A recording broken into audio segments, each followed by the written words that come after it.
Headshot! Hi, and welcome back to Wounded on Sixes. Today we'll be going over the results from the tournament that I went to this weekend, the Atlantic City Open, which took place June 13th through the 16th, 2024.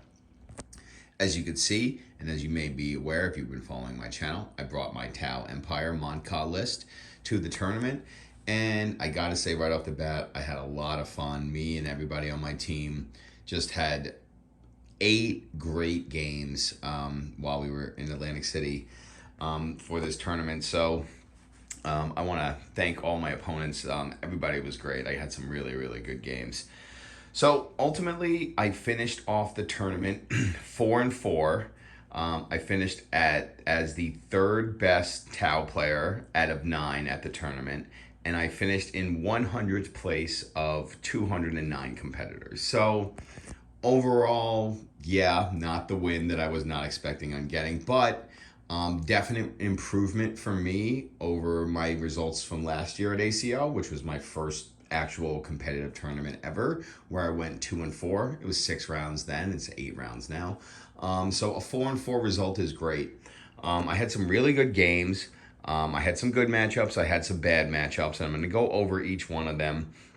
I won all my good matchups and lost all my bad matchups, which is kind of unfortunate. But, I'm going to go over what happened in each game, review some of my favorite units from the weekend, and then, close it out with some final thoughts. So in the first round, I got paired up against John's Imperial Knights, and John was just a fantastic competitor.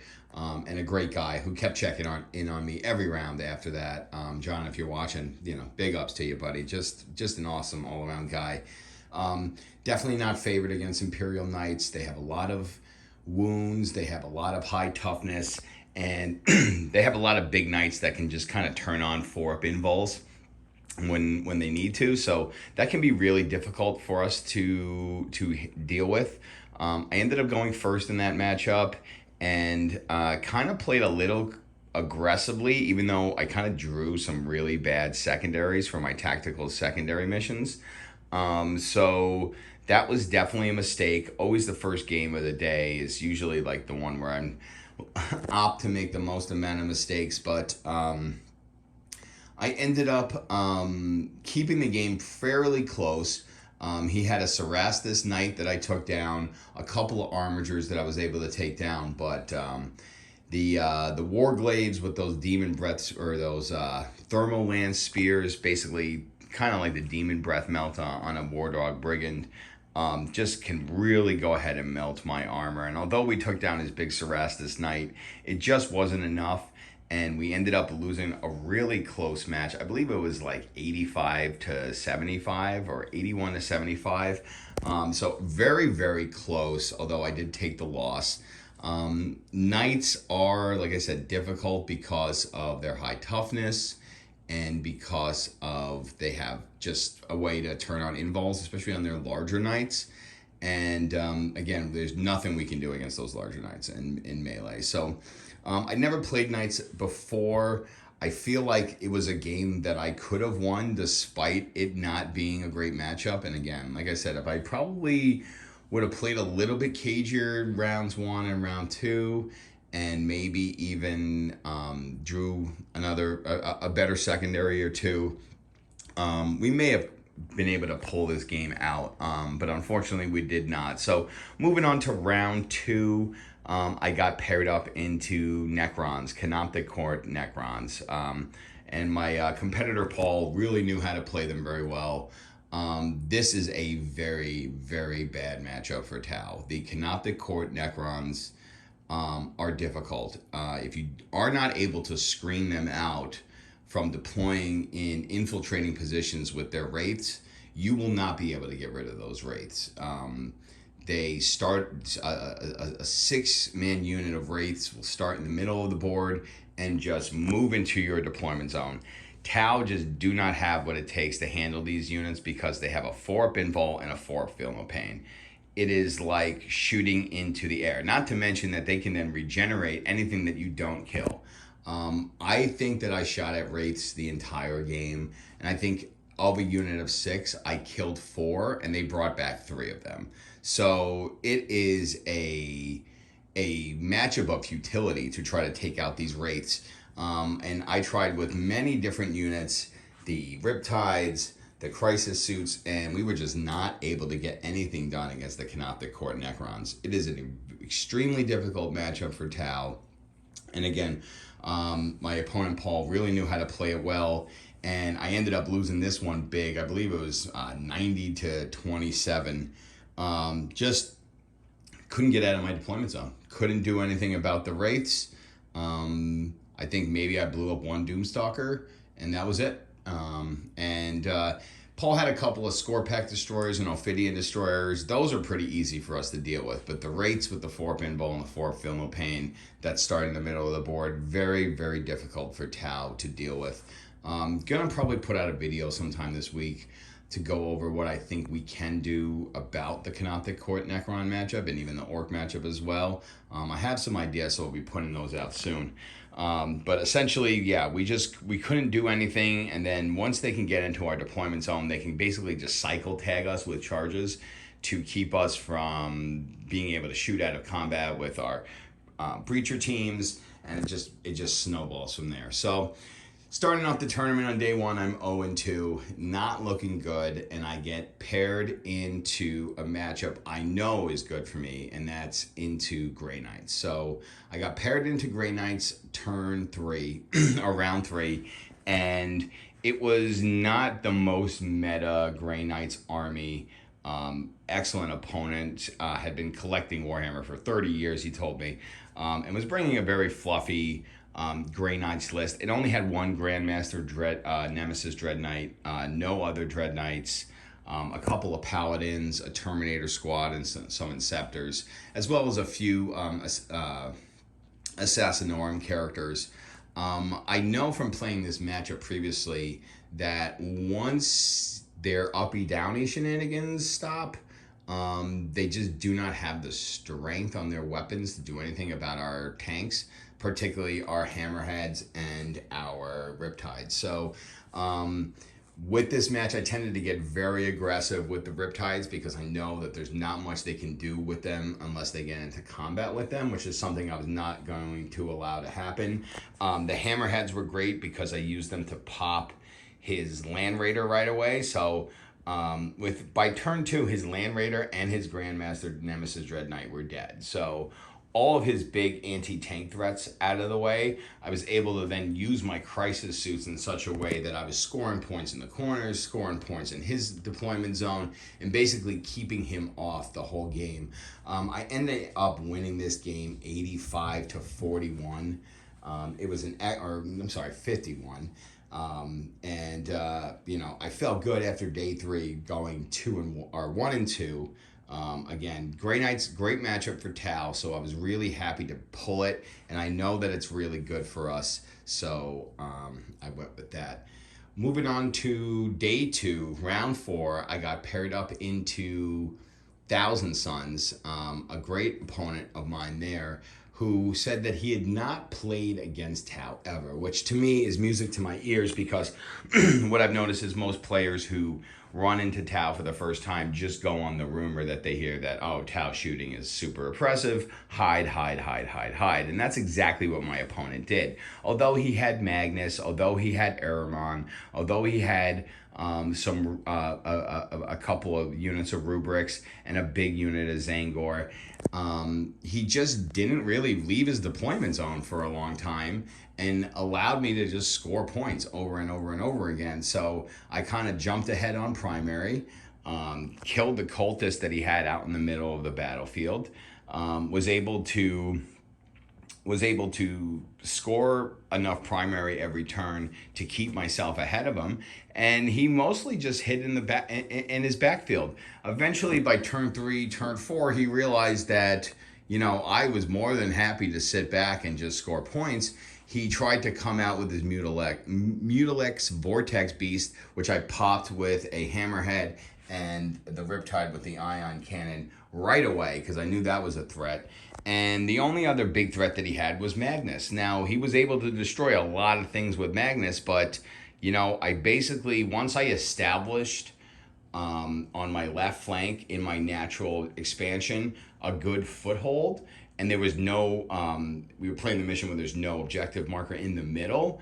It was essentially just fighting over his natural expansion, which I was more than happy to just trade a couple of units with Magnus every turn to keep him off that natural expansion so that I could keep scoring the points. So I essentially just took over one flank and then managed Magnus on the other flank, and the game was pretty much locked up there. I believe this one was a 90-40 victory or 90-45 victory.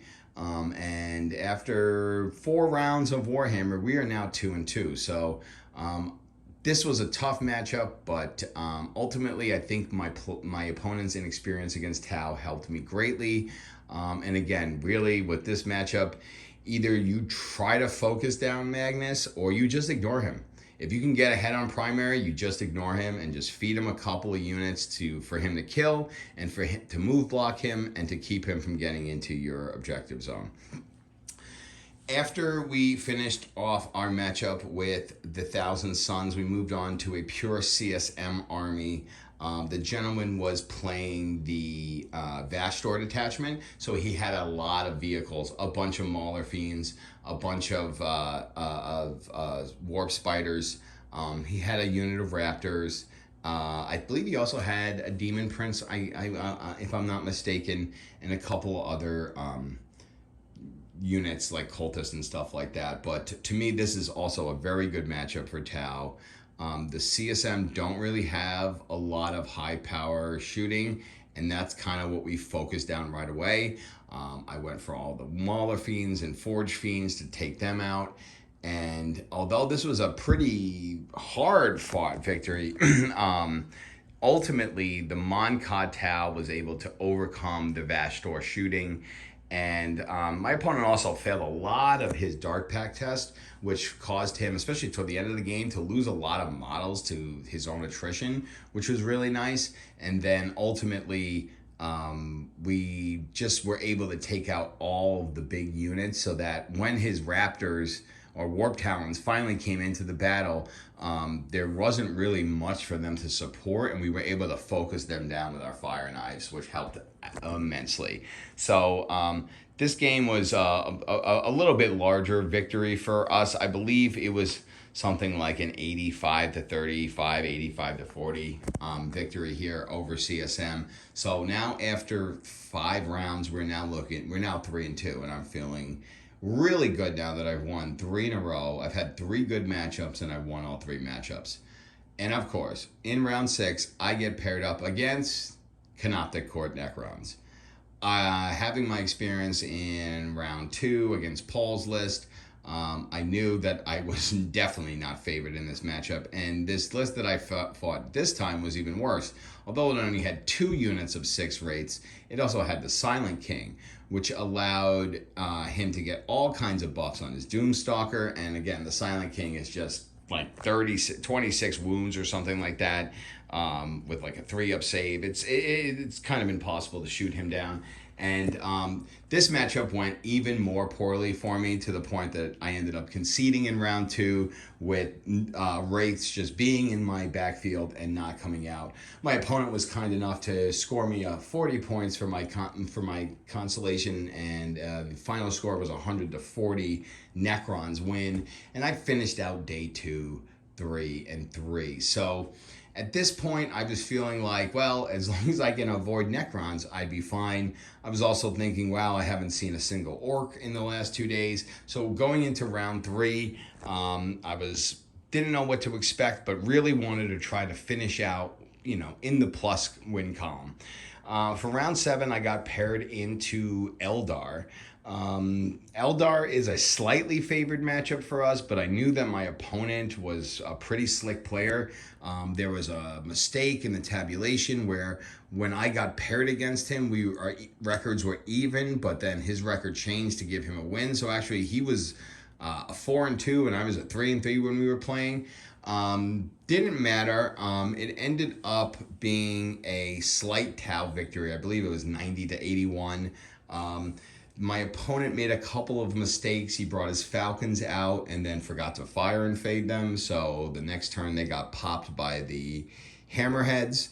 And then other than that, besides his Avatar Arcane, he didn't really have much to deal with my Tau gun line. So much like with the Thousand Suns matchup, I set up my flank on my left flank for my natural expansion, and then just basically managed the Avatar Arcane the rest of the game, giving him units to move block, giving him units to destroy, keeping him from entering my deployment zone until the game finally ended. So that strategy really worked out. Eldar can be dangerous, but their infantry really is not.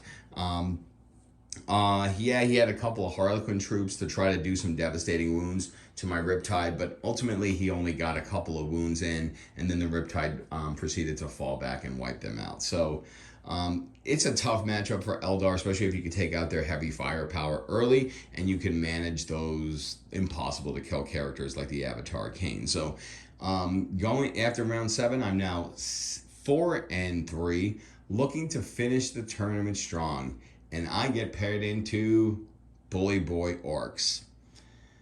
Again, a bad matchup for Tau, a matchup that I've practiced very much against, but ultimately, although I fought very hard to win it, did not end up winning the game and ended up losing the Orcs 90-60.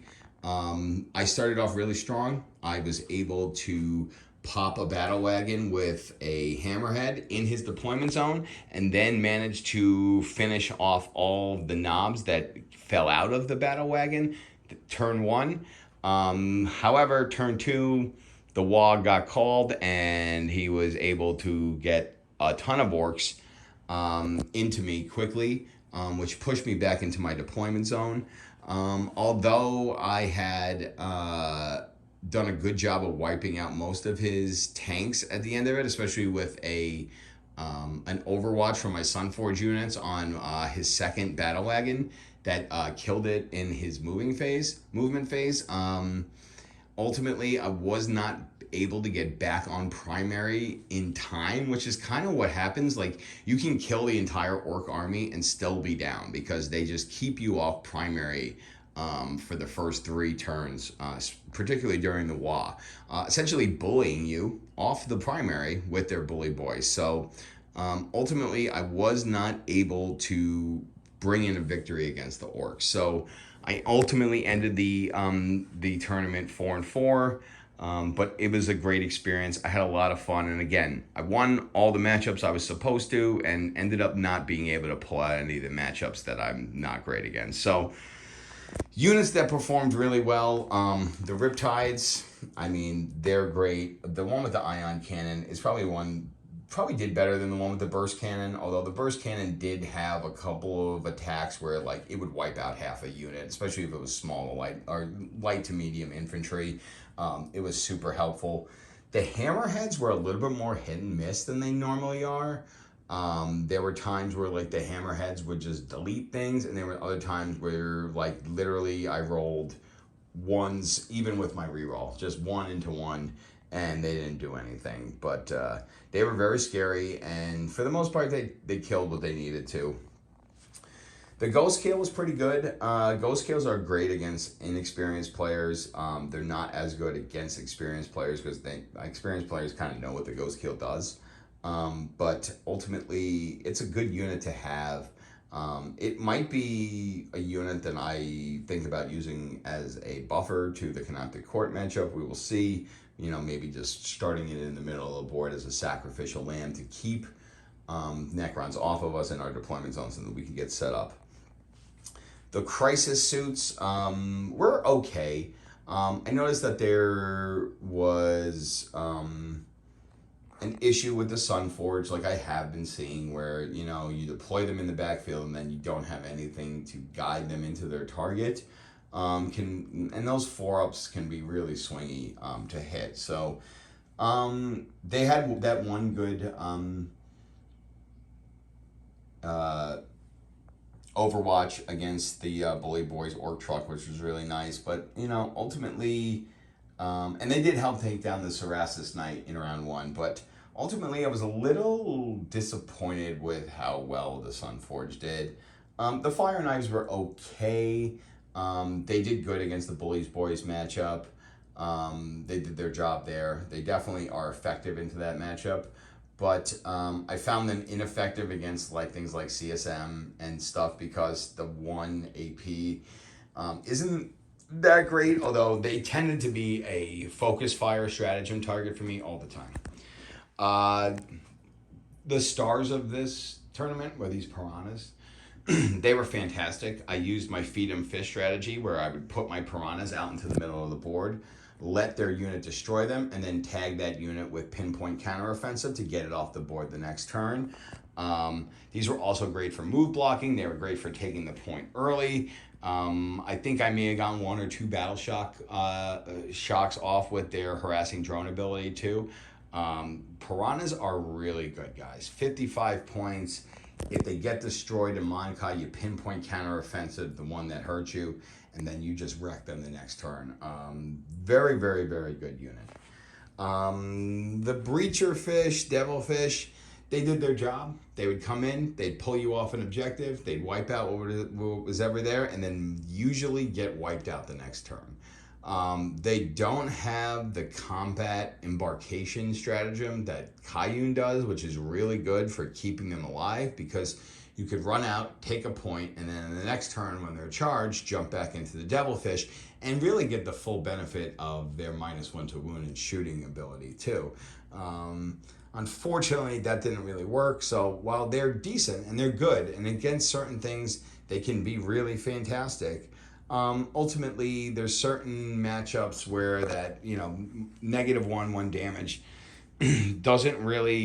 isn't as effective, although you do get 30 shots. So I guess I can't complain. The Stealth Suits, again, just really good utility unit. They sat back. They gave me a lot of good guiding, a lot of rerolls from them. You know, every Talis is going to come with Stealth Suits from now on because they're just, you know, they grease the wheels of this list.